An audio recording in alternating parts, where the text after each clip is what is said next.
রাতপুর শহর বাইরের থেকে সবসময় শান্ত দেখালেও আজকের রাতটা অদ্ভুত ভারী মনে হচ্ছে। ভাই, আজকের মিটিংটা কিন্তু জরুরি। এই শহরে অদ্ভুত কিছু ঘটছে।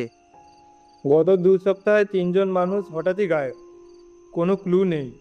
আরে ছাড় তো, চল আজ রাতে এই বিল্ডিংটা দেখেই আসি। তারা তিনজনেই টর্চ নিয়ে বেরিয়ে পড়ল সেই বাড়ির উদ্দেশ্যে।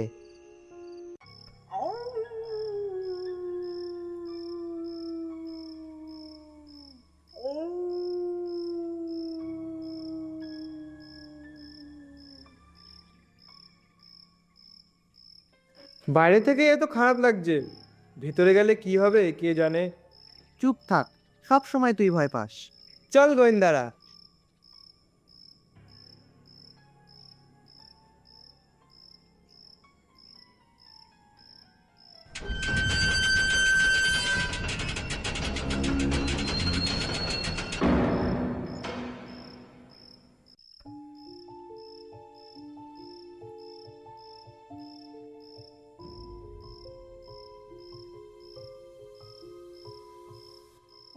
দেখ, রক্ত!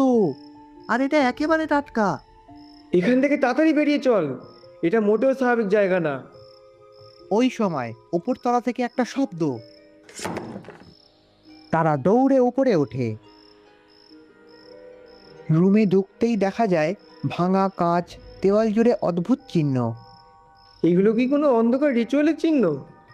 হঠাৎ দরজা ধাম করে বন্ধ হয়ে যায়। ভাই, দরজাটাই তো খুলছে না। তোমাদের এখানে আসা উচিত হয়নি। অর্ক, নীল, পালা! আলো জ্বলতেই দেখা যায় ঋত্বিক রক্তে ভিজে মাটিতে পড়ে আছে। ভাই, ওকে কেউ মেরে ফেলেছে। তাড়াতাড়ি চল এখান দিয়ে। ওরা বেরোতে গিয়ে ছাদ থেকে ঝুলে থাকা একটা নোট দেখে, আর তাতে লেখা ছিল, খোঁজাখুঁজি বন্ধ করো নইলে তোমাদের পালা।